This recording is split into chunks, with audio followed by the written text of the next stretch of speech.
Hey everybody, it is Hannah here with another league update for Loss for y'all. This is the week 1 post update slash week 2 preview, and as usual, I am joined by my co-host Emblem. How you doing today, Emblem? Good. Good, good. And we actually have a special guest this week. We have Emily from Swell Thunder dropping in to share her hot takes on all the nonsense that has happened so far this in this 1 week of League. How are you, Emily? I'm doing well. I'm glad to be here. It's real nice of y'all to have me on because I have some thoughts about week one. I think we all have some thoughts on week 1. So, obviously have the standings up here. Um Currently running the league are Dimmsdale Dittos. They won both their games this week and like did so in pretty strong fashion. Obviously, Denny and I are also up there. We also took them both to much more like competitive games than what happened with the Dittos. Um, we've got 4 teams all splitting like their first matchup, and then obviously if two teams are winning both their games, well, there have to be two teams who drop both their games, and that was E-City Electrikes versus me and Denny, and Ludicolo against the Dimmsdale Dittos. So, yeah, jumping over to the actual, like, results sheet, why don't we just start in the order that matchups got played and take it from there?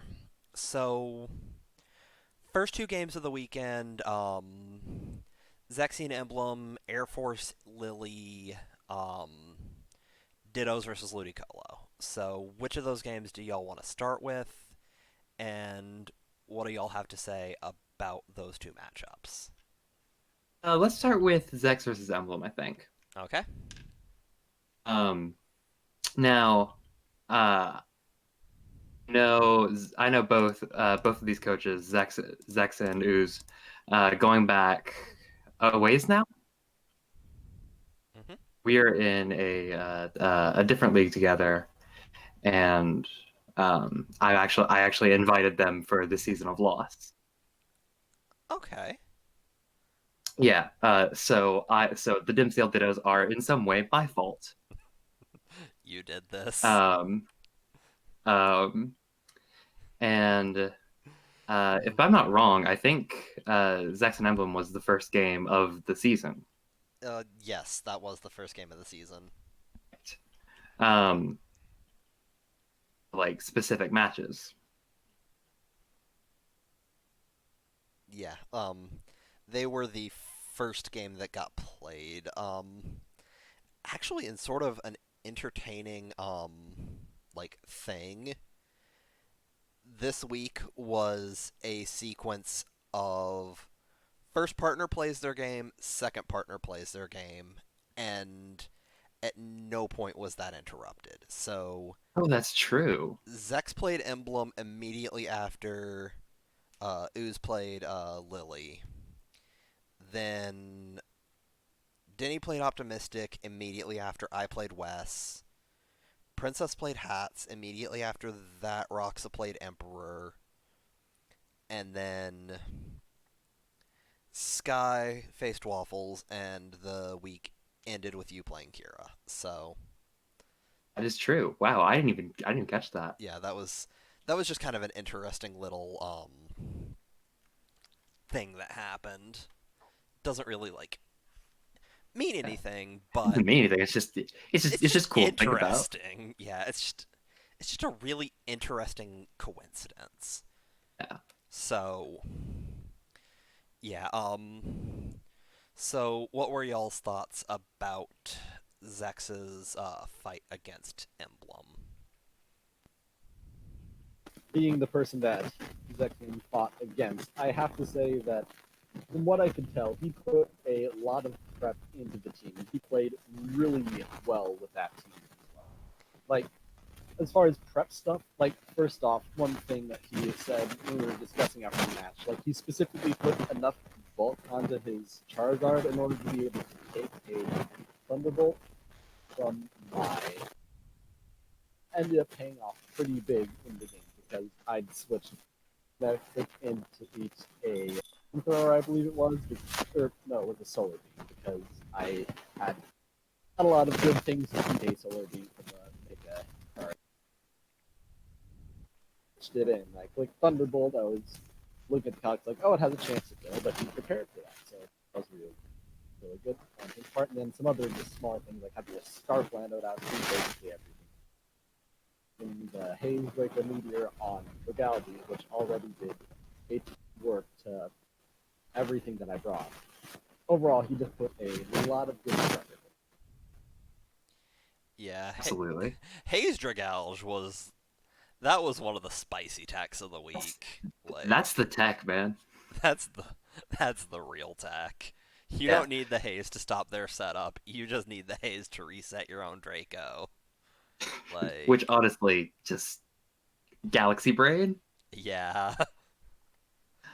So like I said, I've known Zex. I've known Zex for a while now, and I've seen sort of like an interesting arc to his draft style. Where when I first started like watching him play, very like by the books, like close to what you would see on a like Smogon recommended um for each of his mons. And then in the last season that I played against him, he drafted very much a standard team, and somehow managed to turn it into the stalliest mess I've ever seen. And Nice. it was really refreshing watching this game where I think partially due to what his team is, working with the Dimmsdale Dittos lineup, he was able to turn that around into something more offensive and, like you said, spicy. Yeah. I would just like to say I'm waiting for the day that like Zex and Ooze need to know something though, like need to ask someone for some information, just so that they can respond with the meme about wouldn't you like to know, Weather Boy?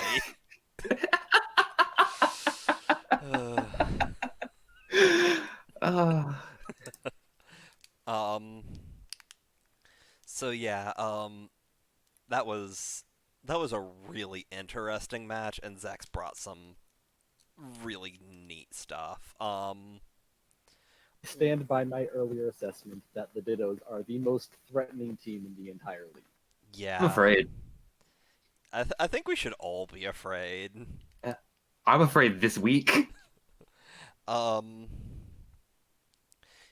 what about the other game though? Ooze versus Lily.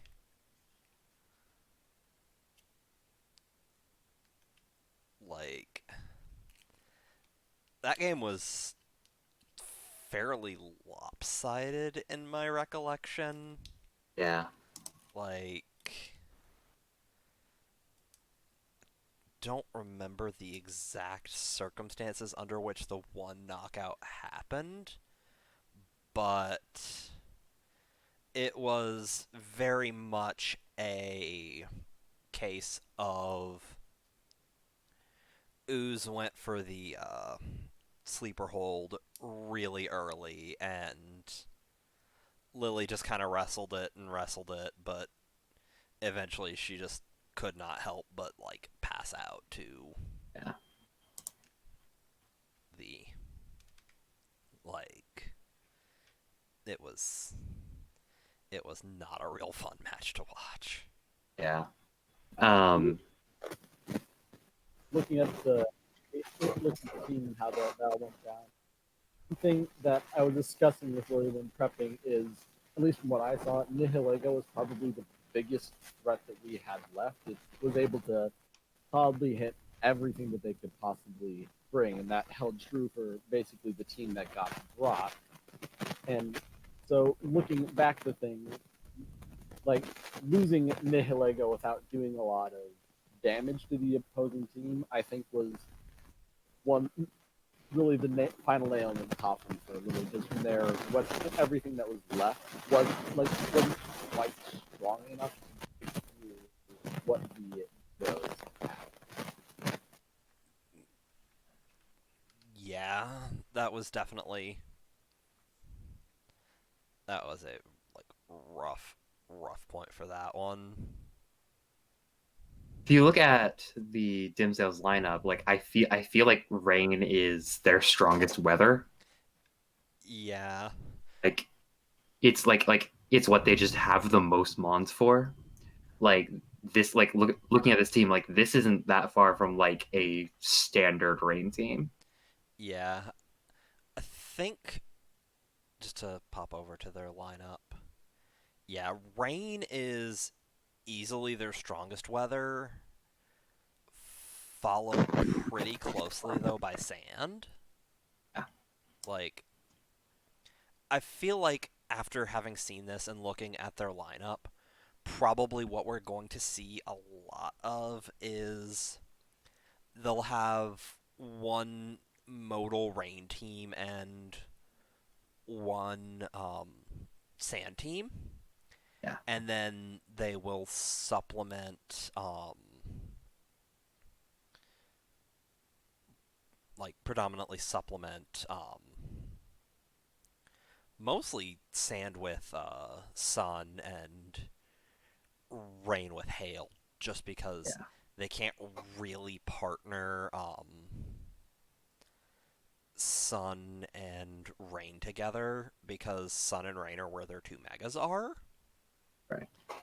So I think that that's definitely kind of the one and only crack is you can kind of guess how they're going to mix and match their weathers, but obviously knowing that sand and rain are coming doesn't necessarily by any means grant you that much of an edge. You still have to also be able to build two independent teams that Right. one can beat sand and one can beat rain.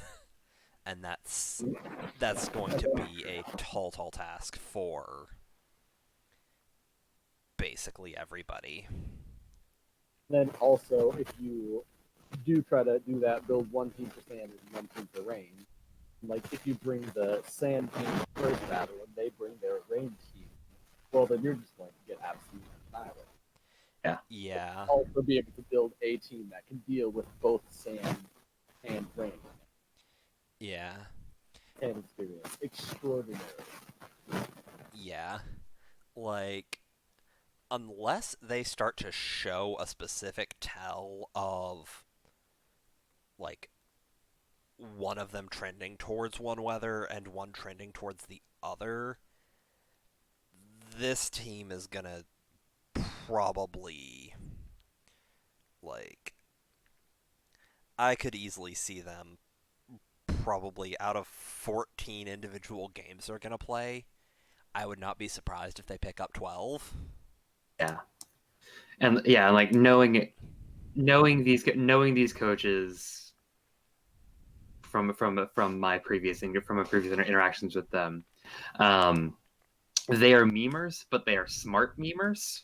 Yeah, So I wouldn't. So I would be. I would honestly be surprised if we saw trends in that sort of way. yeah. So I think that it's going to be critical in weeks 2 and 3, sort of to see if, or if even maybe they start trying to sort of fake sending a message of a hard preference just in Yeah. like if they have another team in the league that they're just like circle that, that's one that we've got to catch them off guard. Hmm. You know, if that's something that's on their mind, but I think probably we're gonna see a lot of like we're going to see a lot of ooze on sand and a lot of Zex on rain and a lot the other direction as well. So Yeah. that's definitely going to be a thing to keep an eye out for. Um, so I know that it is the farthest away physically on this sheet, but the second matchup that got played was Twash Pandas versus Electrikes. So starting just on Denny's matchup versus Optimistic, anything stand out to you guys? Looking over the battle, I think the biggest thing for these were just the two fire type mons just going in and obliterating very first turn and clicking Sacred Fire on the Braviary. There was nothing that wanted to switch in on that. Only resist were first off Darmanitan, which isn't extraordinarily bulky, and also its best thing to hit you back, probably with its own fire moves. And the only other resist is Dragonite, which doesn't want to risk getting a burn from a Sacred Fire. So, Or breaking your multi-scale turn one. Yeah. MK lead was just really good because on Optimistic's team, nothing wanted to face down that end. Right. Yeah, that was definitely a 2 million IQ moment by Denny. Just like, Mhm. Watching and this, yeah. he was just like, their rock setup is not very good. Should I just lead rocks turn one? And I was like, fight that impulse. Fight that impulse. I think you'll probably find something like just hold on to your ability to set rocks until a little later, and I think you'll find a better opportunity both to do something big on turn one and a better opportunity to set stealth rocks later in the battle. Mm. I ended up being right on one Did. because IIRC stealth rocks didn't go up at all that battle. They did not. Like nobody got to set rocks. Yeah. It Yeah. was just But what we did see was most all according to Keikaku moments I've ever seen in a draft game. Where turn 6, the Lycanroc came in on the Darmanitan's Flare Blitz, took 99%, living on 1 HP without popping a sash. yeah, Beautiful. yeah. Immaculate. That was truly just a like Denny, you spectacular specimen of humanity. Proceeding to do like 37% to Dragonite through multi-scale with the Cell Rock.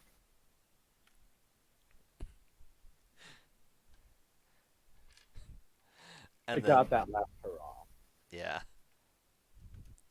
So and then the other one was my matchup with West Nasty. I'm still not entirely sure how Typhlosion managed to pull that one out, but boy did Sure did. he. Sure did. Like I even ran the calcs after the fact, and for the record, crit did not matter. Um, Thank you. like I think non-crit low roll on the eruption was somewhere in the ballpark of 80%. So it was it was a very intense matchup. Yeah. That was. This was a really fun game to watch. Yeah. I remember pre-show we were talking about like I mentioned both of Swell Thunder's games were two of the three most fun games to spectate this week. I think that that was probably the third one. Mm. Like, it was a very, like, very amusing battle to sort of watch play out. And I say that from the perspective of most of the time, I didn't know what I was doing until about 2 turns before I did it. Yeah, So, and like yeah, and like not to like be overly complimentary, but like that end game, well, yeah. you could just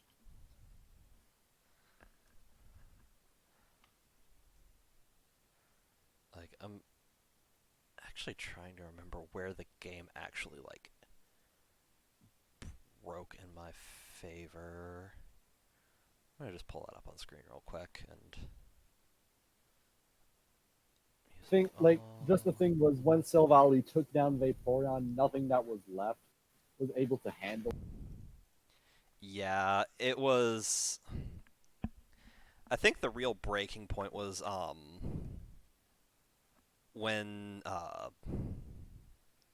when Vaporeon got forced out at 18 yeah, on like near the mid of the battle, because that just meant that like yeah. it had to eat the multi attack and go down about 5 turns later, and from there was nothing to stop Typhlosion from just doing Typhlosion things. Right. Like there wasn't enough there just barely wasn't enough priority left. Yeah. And so, like, Definitely a very close game and definitely very well played by both sides. yeah. Absolutely. I'm looking So, forward to seeing both of these coaches going forward.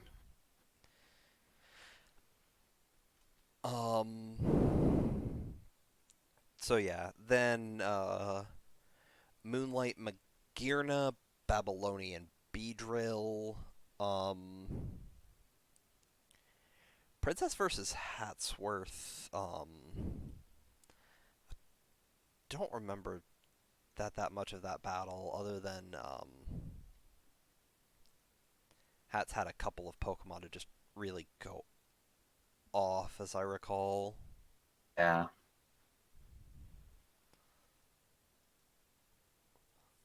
I Like, think yeah, Princess has a good lead in that game, like leading off with Ditto and just shutting down and just initially shutting down Bronzong's Trick Room, but it does manage to get it up. And I think yeah, from there her team just isn't able to capitalize on that Hatsworth does get up. yeah. I think also the fact that Moltres, like, the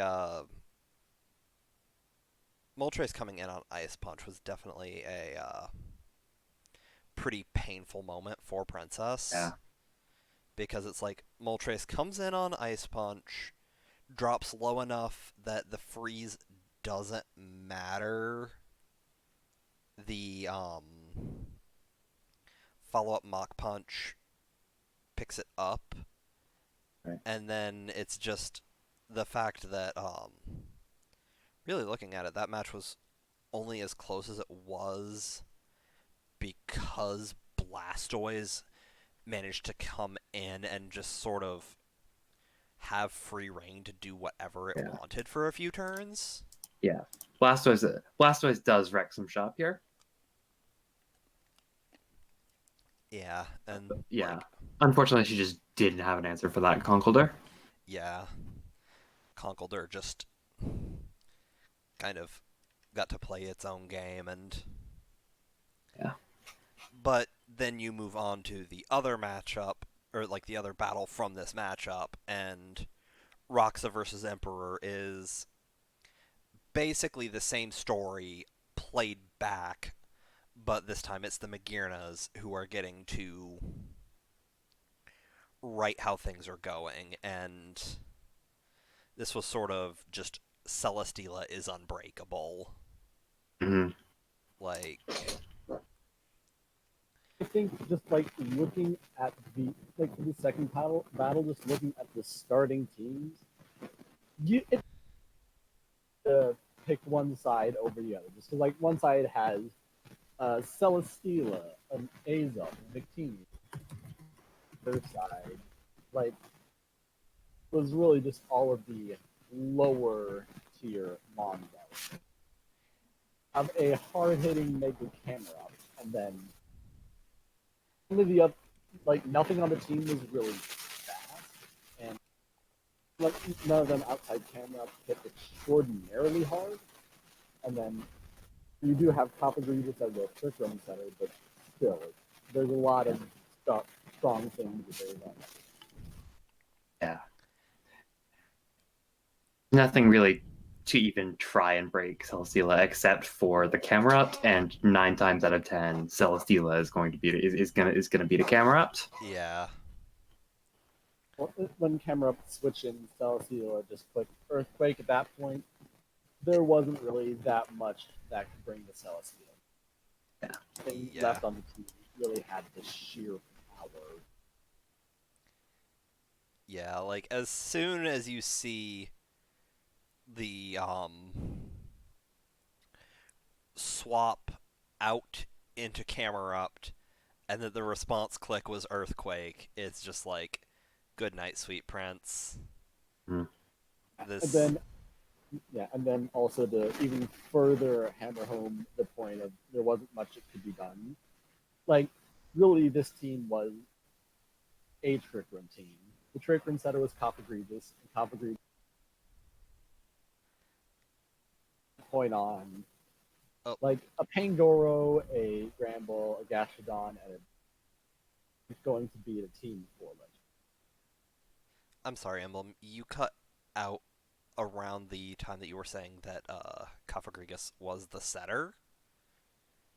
Coppergreaves was the trick room setter, and like when that's the second mon that goes down, there's not too much that can be done from there because Polygon, Pangoro, Gramble, they can all hit hard, but they're all basically always going to be hitting second. Mm. Yeah. All of that, like the opposing team pretty hard, but they're always going. Yeah. Definitely. Um, anything else y'all would like to add with regards to Moonlight Magearna and Babylonian Beedrills before we move on to the last recap? think if the I think that if the Beedrills manage to their team balance better, to where they're like splitting their threats, going to be that they're going to be a team to watch going forward. But we have to see that first. Yeah, and obviously we have more to talk about with regards to the Beedrills Mm. a little bit later on, but we will get to that once we move on to sort of talking about the week on the whole. So, last matchup of the week, it was obviously Skyhorse and Waffles and Emily and Kira. And if you have not seen either of these games, do yourself a favor and go watch both of them. They are both really good, really intelligent battles. And so, what would y'all like to say about? Let's start with Skyhorse and Waffles. Yeah. So, uh, So, oh no, go oh, ahead. I was just gonna say I was gonna open the floor up to y'all. So, Well, go ahead. oh no, like I was I was saying like you go. A lot of things. Anyways, um, yeah, like looking at um, again, we were talking beforehand about sort of team balance. Um, and if you look at and also Waffles' team in this match, particularly have many threats. Um, we are talking before the match about like the biggest threat on Sky's team is Superior. Yeah. It's a terrifying mon when it's allowed to set up. Um, first. Yeah. Also, like the fact that Superior kind of wound up having to be the team's defog support. We like did hold it back. That is definitely true. Like that was definitely a point of sort of a point that sort of lessened the threat that the main sort of hopeful killer for the team. Mm. And so um IIRC, this one was pretty heavily played around like of all Pokemon Pharaoh Seed. Absolutely. Like Like that speed was terrifying, and Sky just did not have an answer for it. yeah. So it was able to just And kept setting up hazards. yeah, it was able to come in and just constantly be annoying. It didn't ever really do any damage to anything, but it just did so much outside of attacking Yeah. that like it was it was truly the MVP. And I think that like the Pharaoh Seed hard carry is absolutely the like shining reason to point out why this is probably like the spiciest game that got played all week. Yeah. Do you think that this game could have easily gone the other way? Um, I there's a would point. There's a point around turn 21, 22 where the muck is in and starting to set up. That if I think that if Sky had played his cards right, when this is a conversation we had after the game. I think that if Sky had played his cards right there and had like stuck to his guns, then that muck absolutely like could have gone in and done more against this team. yeah, I would have to go back and watch the replay to be sure, Yeah. I've got it in front but of me right now, so yeah. Um but yeah, absolutely like there was a pretty decent like while the muck was building up, I was just sort of sitting there like, "Welp, there is not an answer on Waffles' squad for this." hmm. Like I don't see how Waffles sort of wiggles his way out of it. And Like the only thing Rise. that Waffles really had to deal with the muck was what he was doing, which is go in there with the Golbat and click air slash and just hope to Just uh, flinch it to death. down and it won't. Where it currently was at, it was effectively a standstill. Like the muck wasn't setting up quickly, but it was gradually beginning to. I think it would have been better for the muck to just stay in there. Like even if your end goal is just to stall out the air slashes, because if you do that, once that happens, Yeah, at the point where the switch out happened, Muck had 13 recycles and Golbat had 17 air slashes, and it was a rough trade where about 3 air slashes were worth about 2 recycles. Yeah.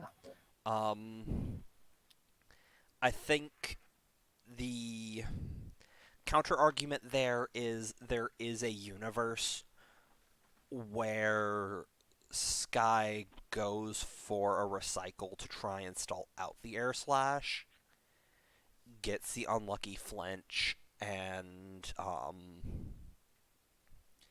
misses the recycle, and then is left so low post Leech Seed that Yeah. the air Absolutely. slash does come in and still KOs. Absolutely. But At that point, you've just got to like pray that the Hax gods are on your side that day. yeah, that's one of those you can't really predict that because it is very like, does RNGesus love me or not? I do think that once the muck switches out, though, like this game is functionally over in Yeah. Waffles' favor. Yeah, I definitely agree with you there that as soon as the switch to Duosion goes through, like, there's not a universe where Muck is going to get to that level of setup again. Yeah. And so I definitely agree that the battle was probably won before the first Pokemon fainted. So, Which is always an interesting thing to see. yeah. And the Like, fact that it did just come so close showed that there were definitely two remarkably balanced teams here, and that yeah. the And players played very well. it was extremely well played on both sides, and I think that definitely, yeah, specifically it was. Let me find that. It was two teams that were very well balanced, particularly against each other. Mhm. And so it's going to be interesting to see, because while the two teams were obviously very well balanced against each other, they were also very imbalanced compared to their partners' teams. Yes. Because, like, one team brings, Ferroseed and Whiscash and Golbat, and the other team is bringing Latias and Heatran. Mm-hmm. And so, like, that was very much a, like, you had two different um, duos facing off with two very different, like, power levels of squads. And Mm-hmm. so, I think potentially if you, like, swap either Emily's team with Sky's team or Waffles' team with Kira's team, I think that you get, like, radically different outcomes, Yeah. like much more lopsided battles in favor of the coach who wins.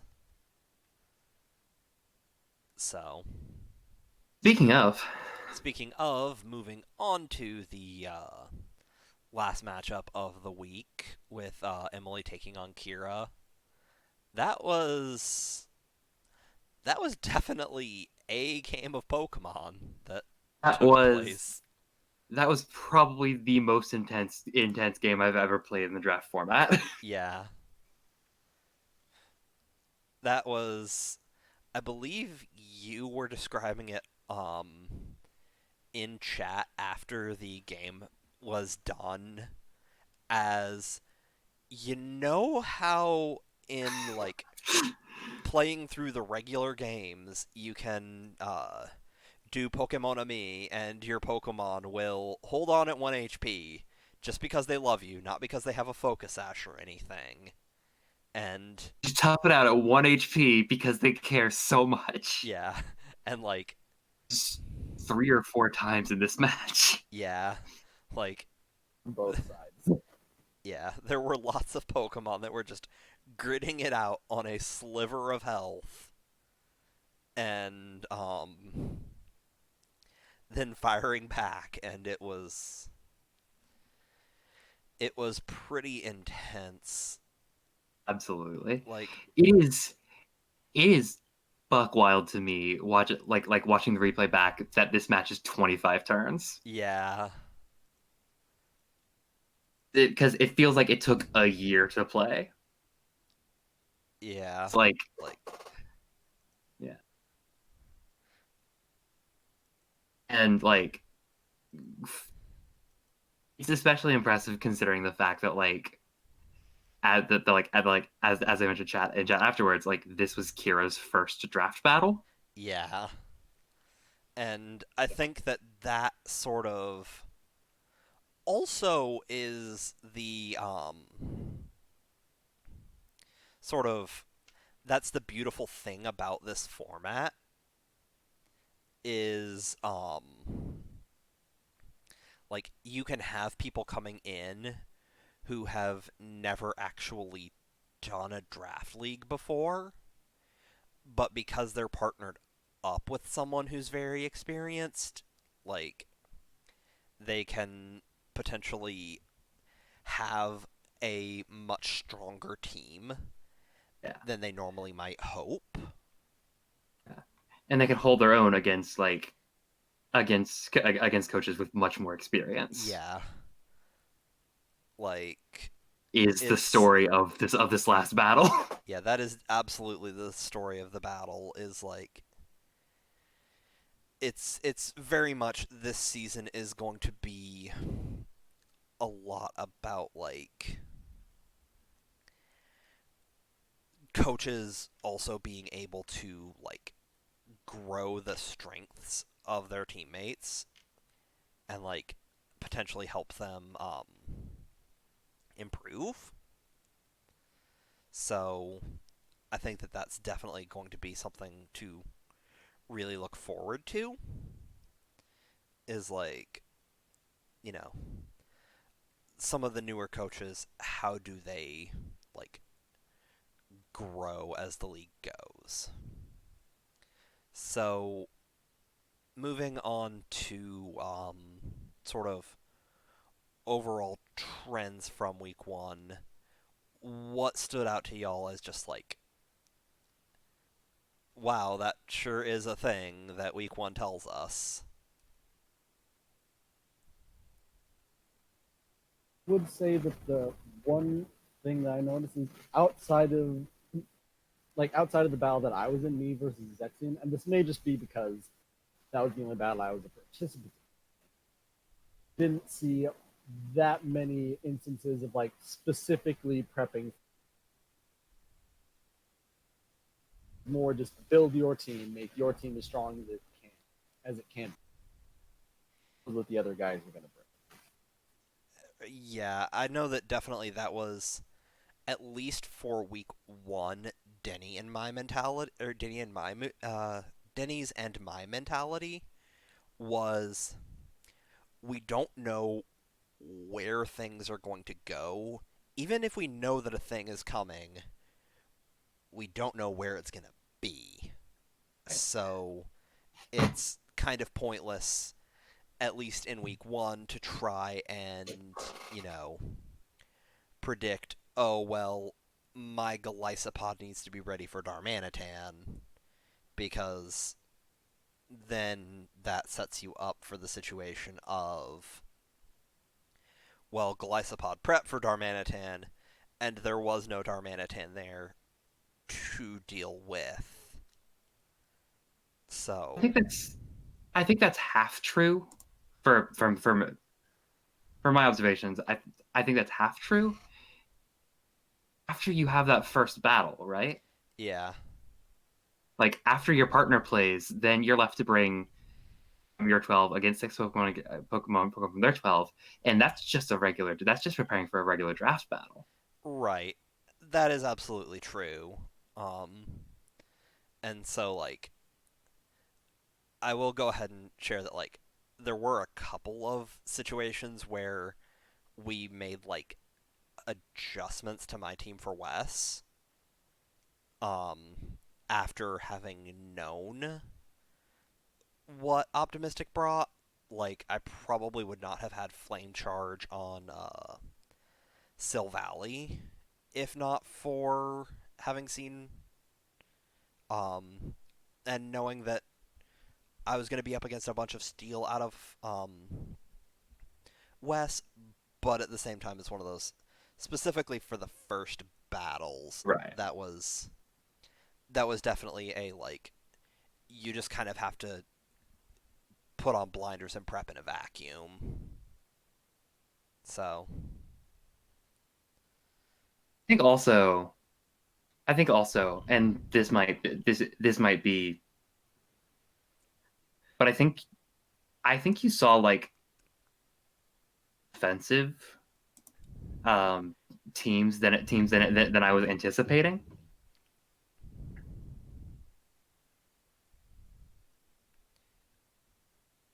Like no one really tried like a really defensive build or heavens forbid a stall team. Um, yeah, I think partially I think partially that's just loss if you look at like historically due to like the balance of points for just like for the way tiers work out in this league. Um, more offensive teams, but interesting to see like balance being like the most defensive any team's got. yeah. Like probably the most defensive team, obviously that we saw in the whole week was Waffles, Yeah, and then like after that you start getting into like Sky's team and my team, and those were not defensive teams. not at all. Like they were fat focused balance teams. Mm-hmm. Like so I definitely agree with you. This is traditionally a very aggressive league, and I think that that's going to lead to more like several more like low surviving Pokemon, very close matchups what we have, um, like what we saw out of week one. The big takeaway that like I have is how like tremendously, at least after week one, the conferences look Mm-hmm. because in one conference, like you've got 6 win. So every matchup this weekend or this week was a cross conference matchup, and conference one took 6 of the 8 games. So like that was that was definitely another really interesting thing to look at is just how like heavily things tilted towards conference one. We've got a couple of or this week it's all in conference matchups. Like everything is conference one versus conference one, conference two versus conference two, and so I think that'll give us a real tell for like what the conferences are going to look like. Yeah. But it's one of those. It's going to be interesting to see if Conference 2 sort of wrestles back and can equalize the difference between the two. Um, so, My prediction is that they will, yeah, because as we've seen, there are tremendous coaches in Conference 2. yeah, like Wes Nasty and Kira and Waffles and Emblem and Lily and like honestly everybody in Conference 2. Like we have seen either very good performances from them in the past or we have seen sort of sparks of how good they are this season, Mm. and it's just a matter of the breaks didn't quite go for them this week. So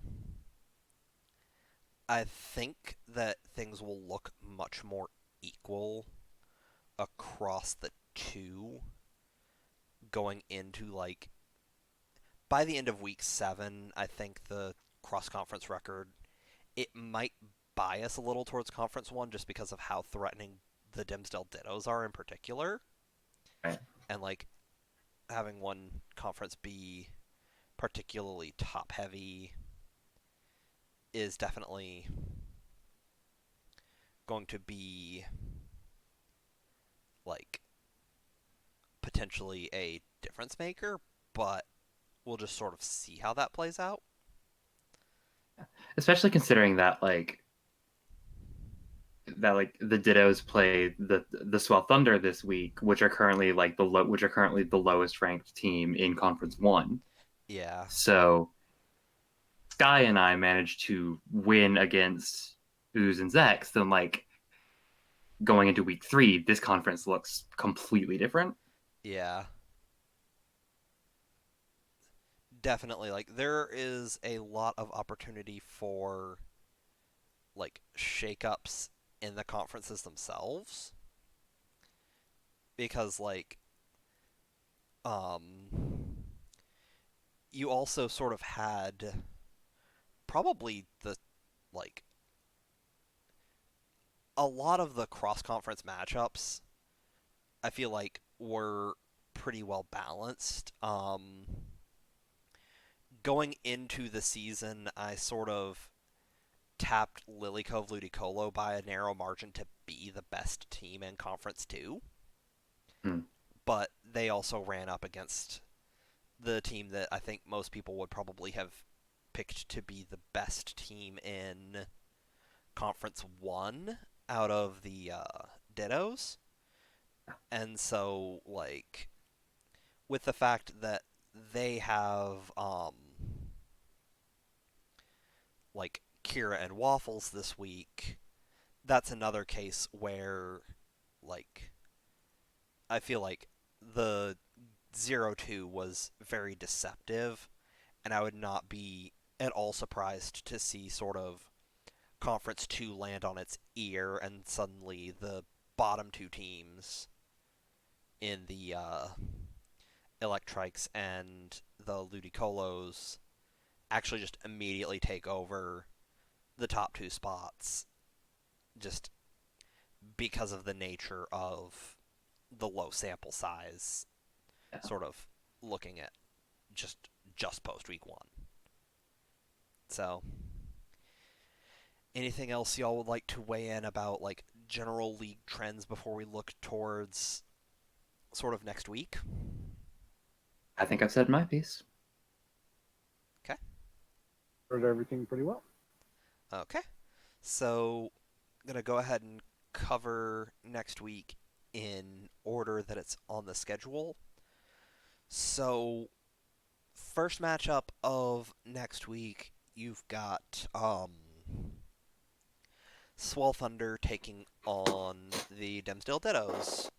And so go ahead and run down a couple of quick free agent moves. Swell Thunder dropped Lantern, um, what was the It was Lantern for Slowking, yeah Lantern for Como for oh okay Aura, and Excelgor for Oricorio Sensu. okay so with those differences, what are y'all sort of I guess obviously Emily, I won't ask too much for your predictions because obviously I'm sure you think you're gonna win, but don't want to talk too much about why, just so that you can sort of keep your plans sort of to yourself. So Hmm. Emblem, sort of, what's your look at this matchup? All right. So, looking over this match,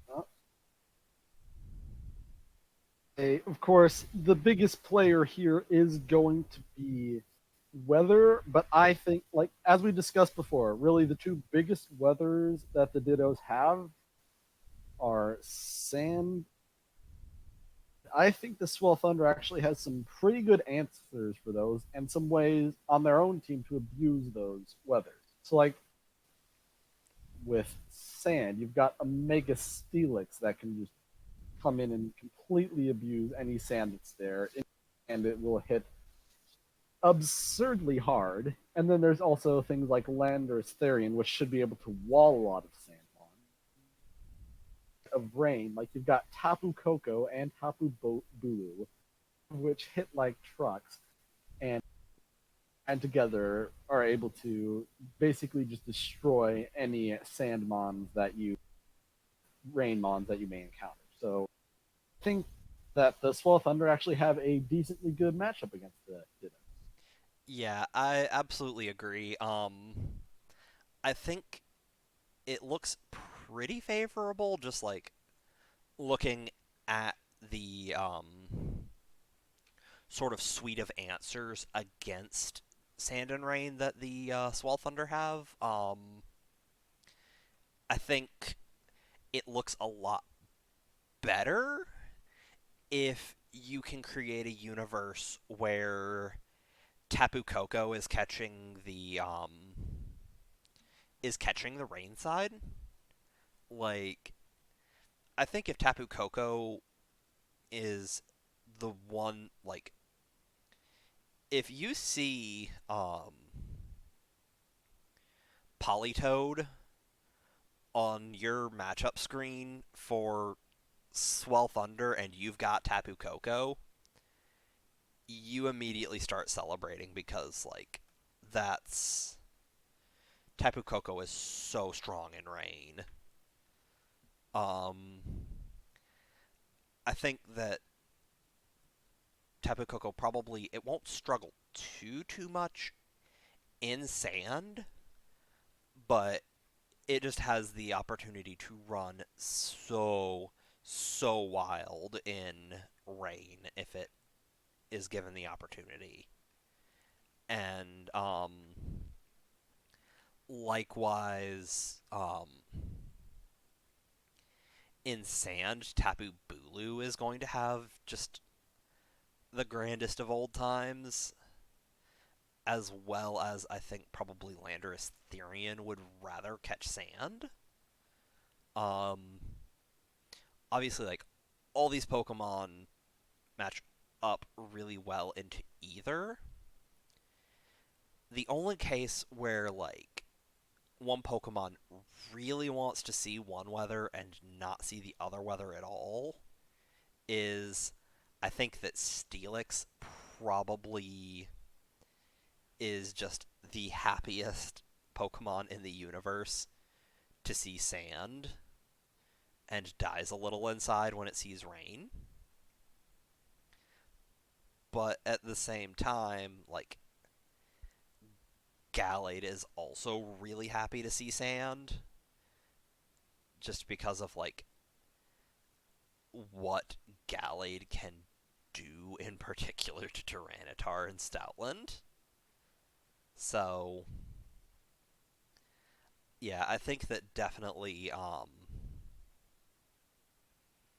I think that this is going to be an interesting sort of situation where like there's not really a bad case for Swell Thunder, but the head games still matter a lot because you look at like switching or shifting from like an extremely favored game to only reasonably favored, just sort of based on what the like select screen looks like. And going into select screen is obviously completely blind, so that's going to be a very like interesting sort of thing to watch. Emily, do you have anything that you would like to sort of Yeah, I add? do. Yeah, yeah. I have like a small observation I want to add because, like you said, Yeah, I don't want to give too much away here about my thought process going into this game, but I do think it is interesting, um, like a league perspective, to look at like what percentage of mons like cause effects as they come in and how concentrated they are in this game. yeah. The weather setters, like not like nearly all the weather setters that have been drafted, both of the tapus that have been drafted, like this is going to be a game where where what is happening on your screens at any given moment around the Pokemon is going to be fascinating to watch. Yeah, sort of seeing how y'all play around manipulating your your terrains against their weather. Hmm. Um, One other like casual thing that I will mention is so obviously one of the things that can stop weather is Cloud9, and I think currently the only Pokemon with Cloud9 that's on an or that is on a team right now is y'all's Licky Licky. And That might be the case. so like that's another thing that's just sort of like another element that makes this matchup a little bit more entertaining. Like this is going to be something to behold.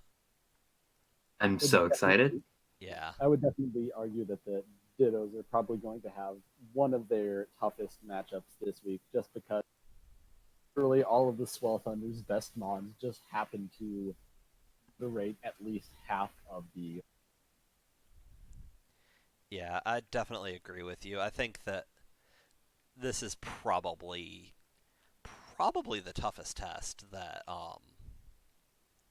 the Dittos are going to face for a while.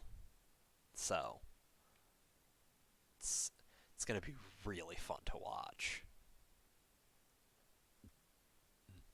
So anything else to add on Ditto versus Swell Thunder? We covered it. Cool. On to the Lilycove Ludicolo versus Waifu material. So obviously for similar reasons to um,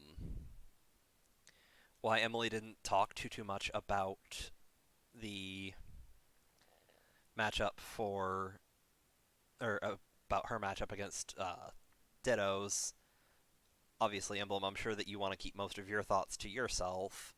So, Emily, what do you have to say about this particular matchup?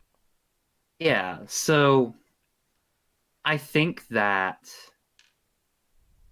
I think that I really like the I think that I really like waifu material in this game because the one Pokemon that you didn't see during week one that I was surprised not to see in either game was the Megalopony. Yeah, that I was think, yeah, and I think that if you look at if you look at the Ludicolo's lineup, I think Megalopony just kind of goes in. Yeah, Megalopony is going to have just the best time. Like, it doesn't particularly like seeing either of the enemy Mega Pokemon, Mhm. but those are about the only things that Lopunny wants to not be in against. Everything else, it just starts clicking attacks and things just start going down left and right. Mhm. Like, it's. I think that Lopunny probably is going to break one of these two games just almost entirely by itself.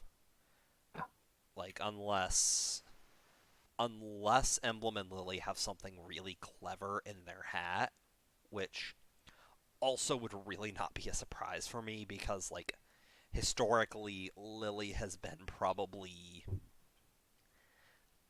if not the most, at least one of the most creative coaches in terms of, like, problem solving enemy teams. Mhm. And so I think if they can find, like, if a team is going to find a really clever way to sort of outwit just getting purely outstatted by Lopunny, I think that the Ludicolo would probably be the team that would do it. Yeah, But, like, that is very contingent. So certainly they've certainly got an uphill battle this week. yeah, it is very, like, biased towards um waifu material just from the, like, build screen perspective. So I think that that's definitely going to be.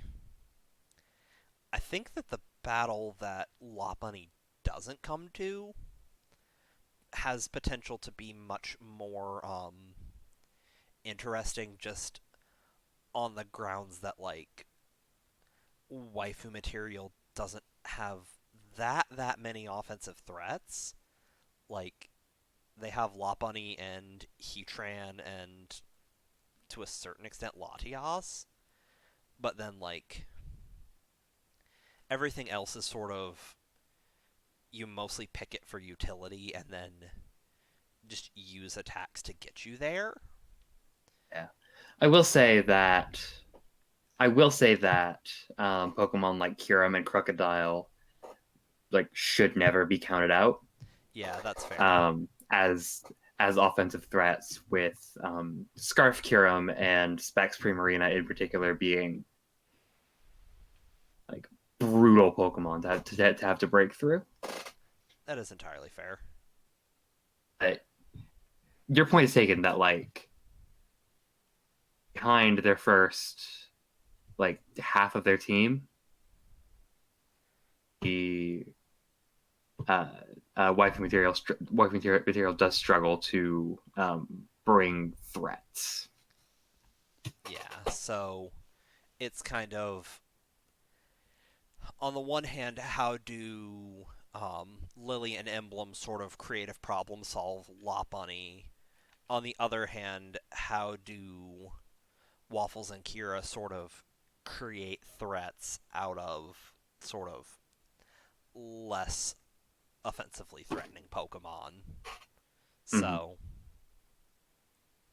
I think that that's definitely going to be something to watch. This Yeah, is, for sure. if spiciness is going to happen this week, this is where things get spicy. So, Emblem, do you have anything that you would like to add? I think that you guys have done a pretty good description of it. And I agree with what you said before. If there is going to be some, most of the time it's going to be coming from me and Lily, because Lily does enjoy being creative, and then with me, it was the first season that I was part of the Lost League season 2. Like, It was one week where I left behind like my top 4 or 5 Mons, and I drafted a rain team. So I bring some wacky stuff sometimes. Yeah, I remember that one, but It was a fun yeah, match. like Lily, Lily is a spicy, spicy lady. Like Lily is the Trish Una of this league, bringing the Spice Girls. And I just realized there are probably people out there who don't get the JoJo reference. Anyway, It's fine. let's move on to Moonlight Magearna versus Tomowwowwand Twash Panduhs.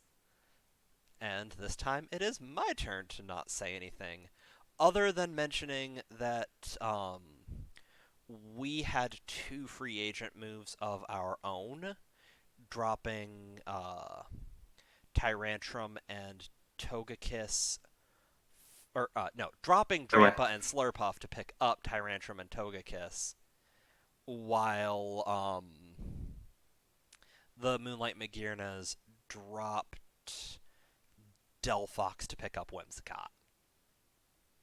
So, with that said, I'm just going to stop talking and let y'all say what y'all have to say. You have opening thoughts?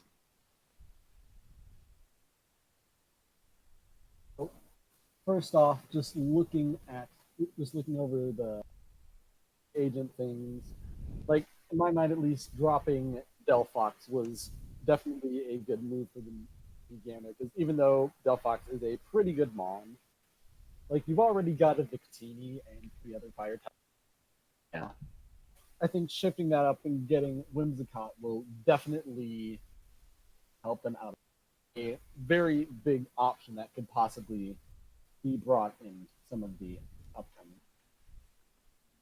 Yeah, y'all talked at length in the first episode of the series about how had way too many fire types. So I think I also agree that that trade was a very good idea.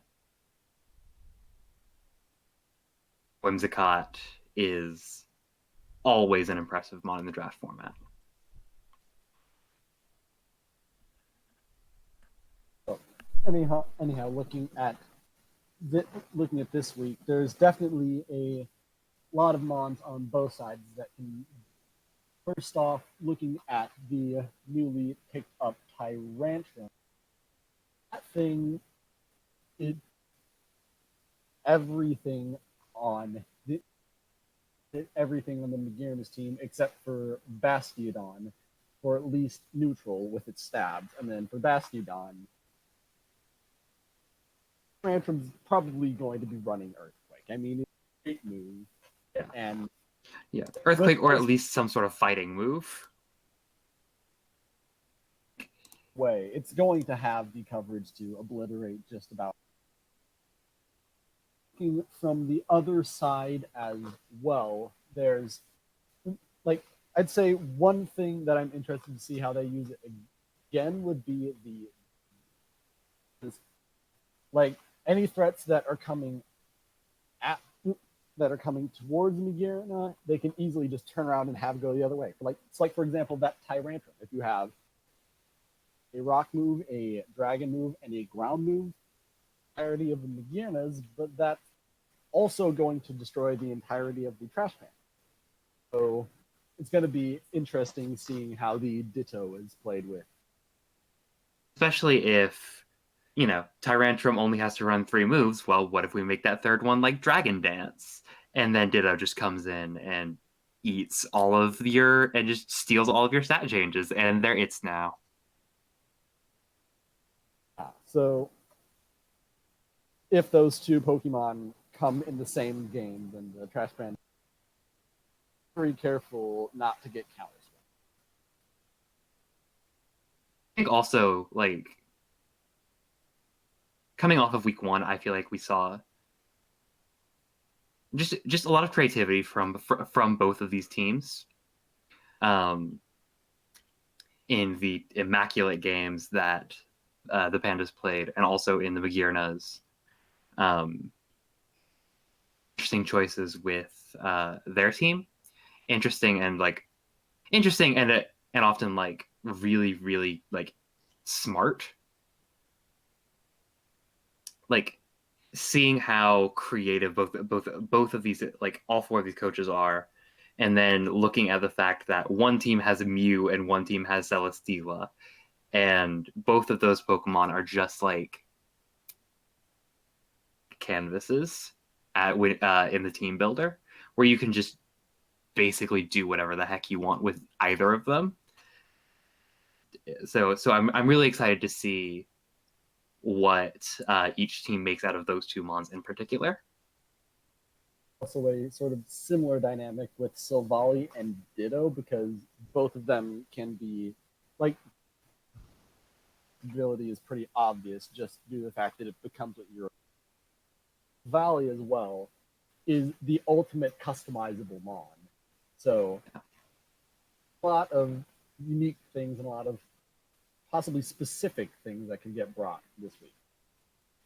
Yeah. And I think that oh, no, go ahead. Well, just looking at the two drafts, I feel like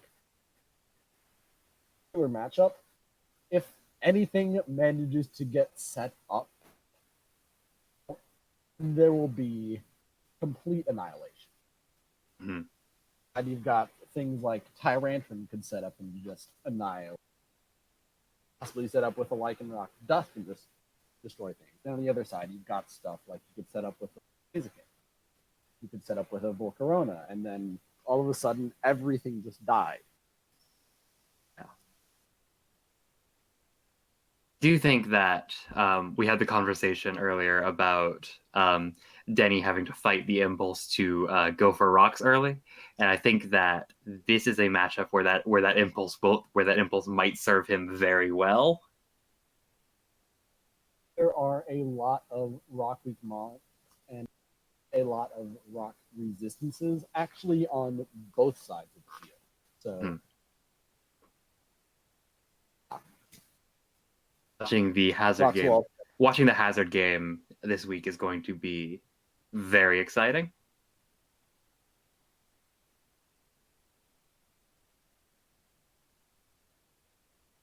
So just in general, I think we can expect hazards set up and just general annihilation coming from somewhere.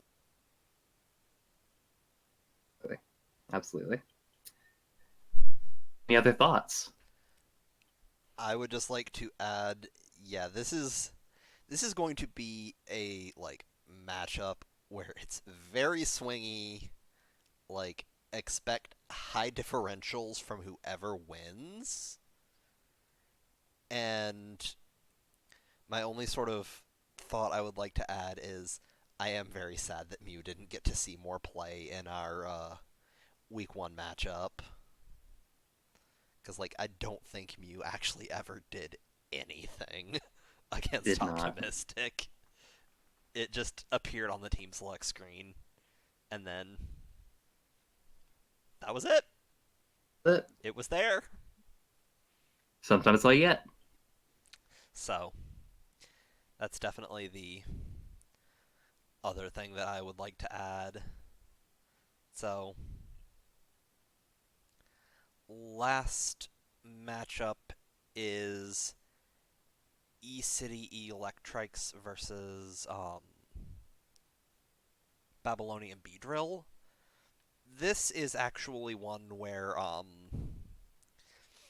it's actually really hard to talk about just because Emblem actually DM'd like mods yesterday or Saturday, basically just saying that he didn't think he was going to be able to continue on in the league. So, quick correction, Emperor, not Emblem. I have. Oh, sorry, EM names, Emperor. Easy to get confused. I understand. was going to say that That is that would have been real weird to have. yeah. How did that not come up in this video so far? Yeah, how did that not come up when we were talking about the Emblem, do you have thoughts about this league that you're leaving? okay, but yeah, Emperor that will not be present in. yes. Emperor is leaving the league. And so like Hatsworth is currently sort of floating off on his own for the moment. So I feel like not knowing who will sort of pick up and partner with Hats makes sort of predicting this one much more difficult. Like, if not honestly out and out impossible. Um, I think that in terms of like Pokemon matchups, this could be potentially a fairly interesting series, but I think that the Babylonian Beedrill are going to struggle really, really heavily with Excadrill. Like, I'm honestly not sure outside of a really blatant misplay by whoever brings Excadrill. Like, outside of Conkeldurr, I'm honestly not sure how Excadrill goes down. So, think that I think that I I think that there are certainly threats for it. You look at Beedrill, Nidoking, even Sableye. Uh, like they certainly have options for the Excadrill, but I do agree with you that a well played Excadrill ruin this team. yeah. Things that can take down Excadrill. The problem is Excadrill down a majority of those things. Mm-hmm. And so I think, um, like, being conservative to make sure that Excadrill doesn't, like, eat a burn off of Sableye and doesn't, get too chipped down, like, is going to be a critical thing for whichever, coach for the Electrikes has him. Mm-hmm. And I think that if they can do that well and also, like, potentially keep Trick Room out of the equation, like, Excadrill's battle this week should just be a, like, dead stop Excadrill hour. Um, I think that the other, like, if you look at the other 11 Pokemon for the Electrikes against the Beedrills, that potentially has room to be a more interesting matchup. I Yeah. think that there are a lot of other threats out of the Electrikes that will also prove to be problematic, even independent of Excadrill.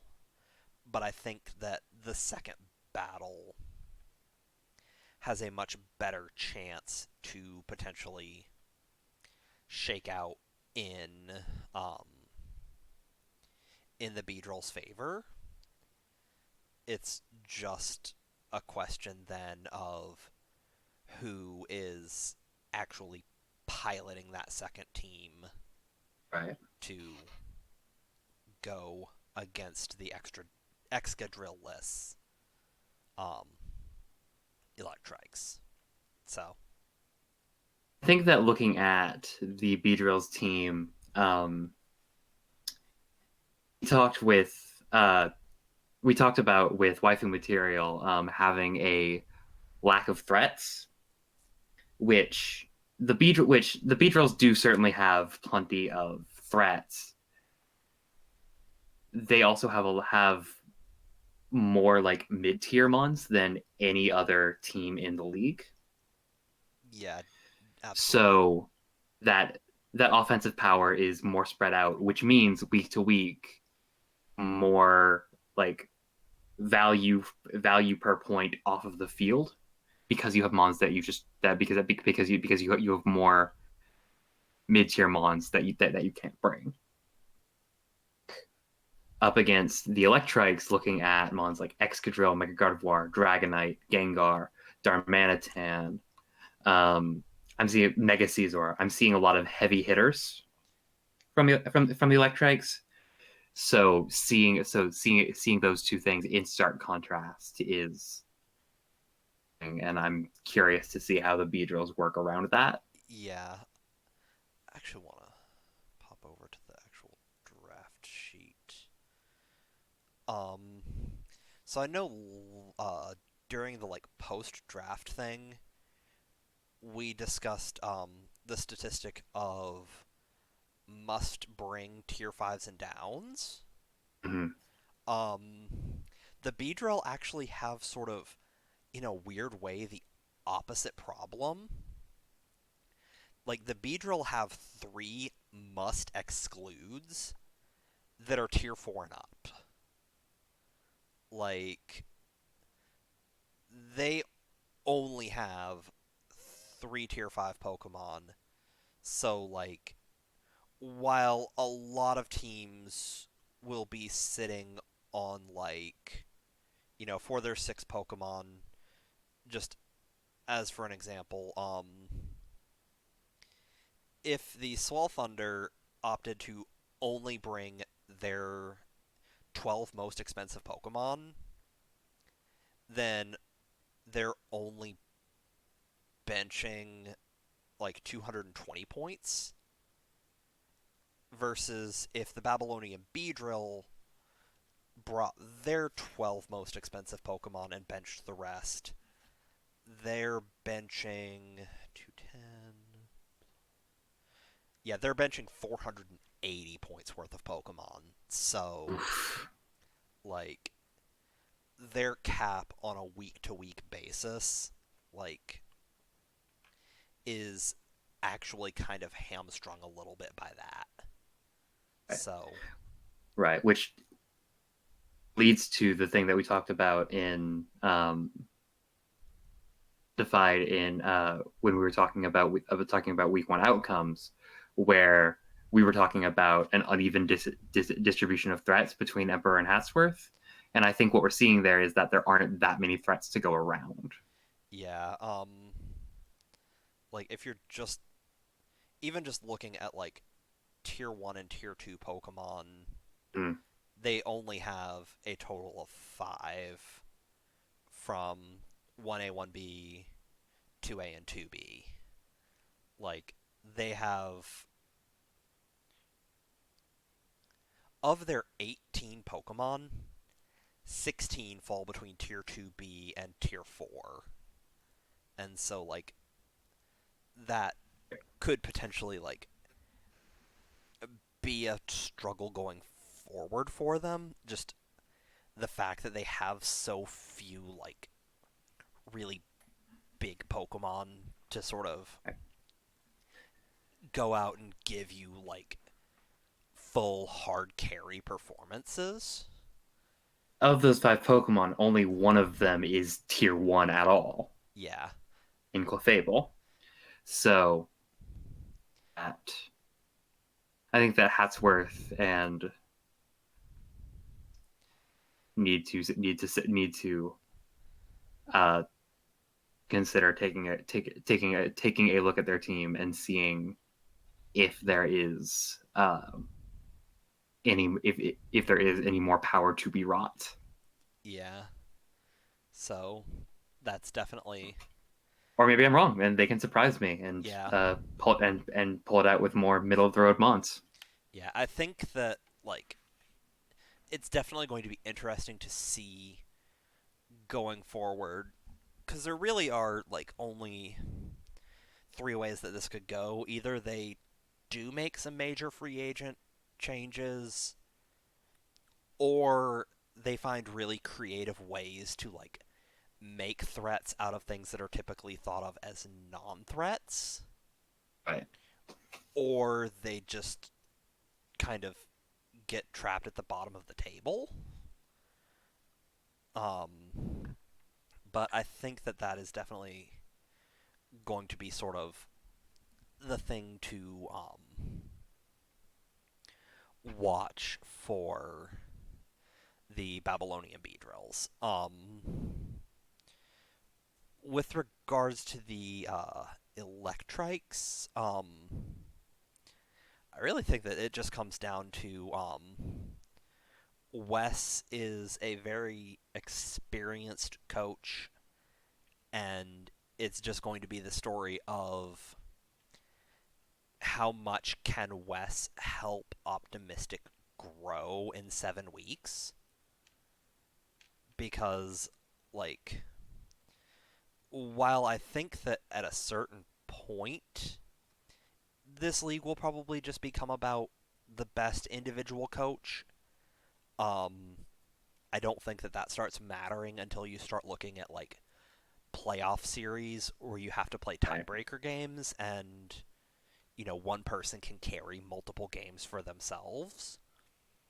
I think that for the regular season and like to get to the playoffs, you need both people to be on a really strong level.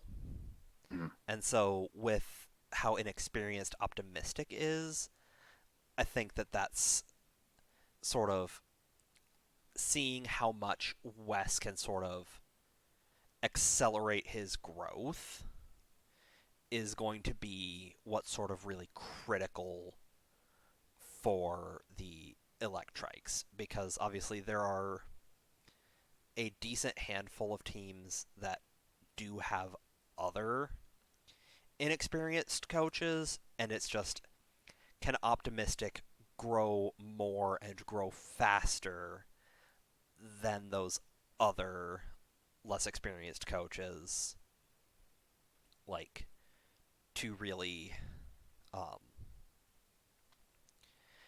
get the Electrikes to like being one of the premier teams in Conference 2. So The thing to watch. that's definitely going to be a fun thing to watch. So, um, any other thoughts about week 2 on the whole?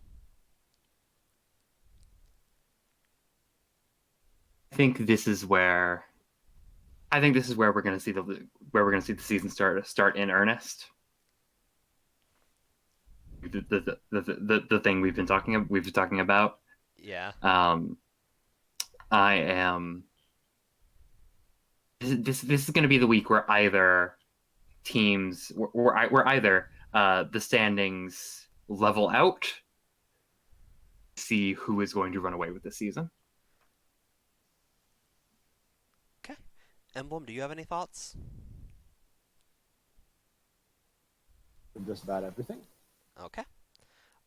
Last question then before we call it a day.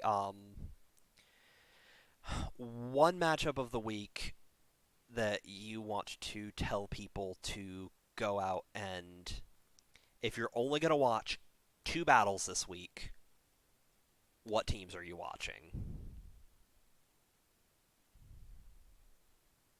I would have to say the Dittos and the Swell Thunder, partially because like the Dittos are already like I'd say the team that you which team to be watching. I would just in general recommend watching the Dittos just because I mean very impressive team.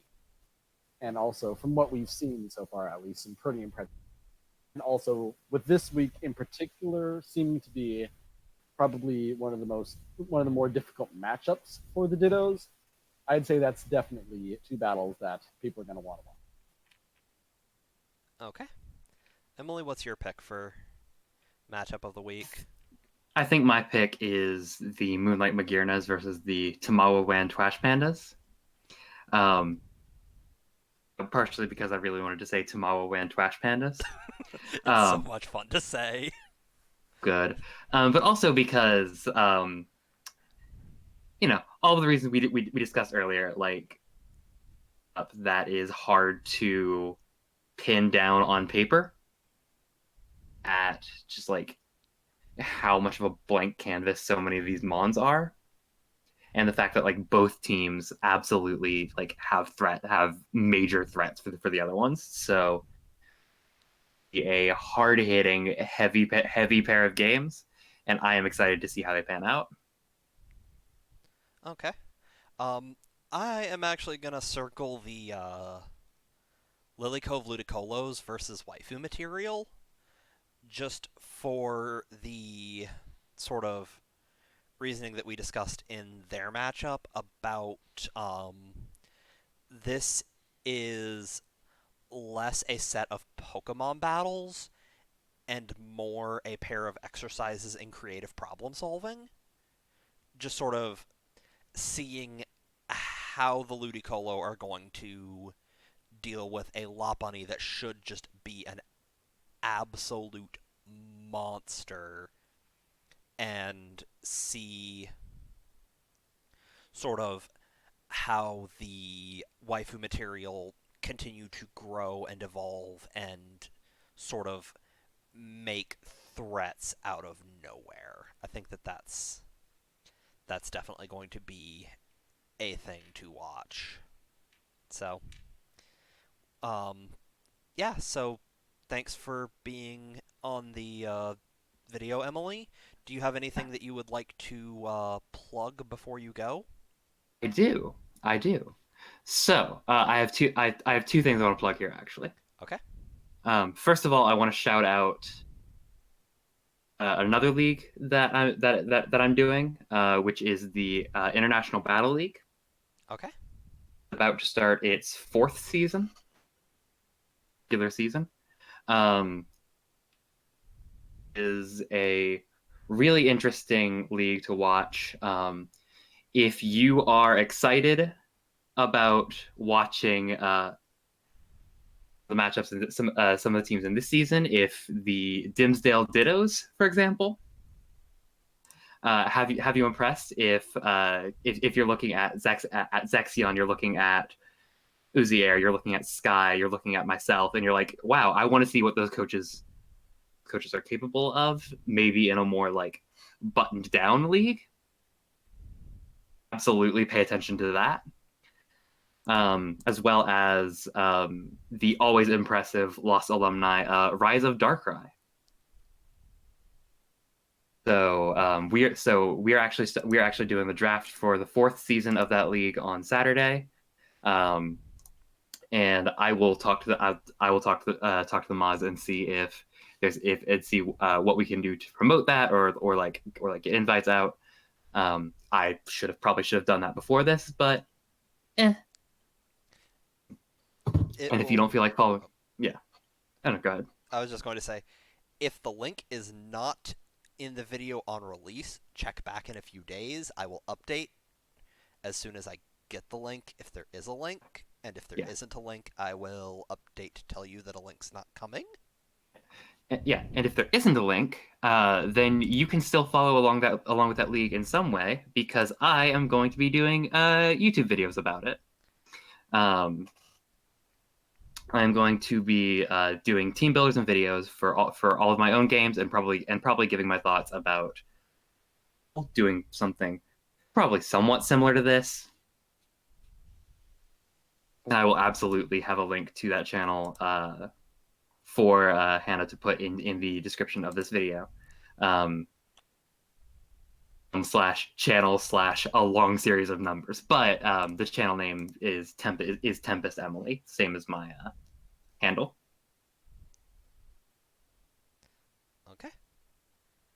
San Antonio Swallows have been called the Harlem Globetrotters of the draft format. Not the best team, but always fun to watch. So, So yeah, endorsement, I don't know what it is. look for all those links in the description under this video. As always, come in and join the Lost server.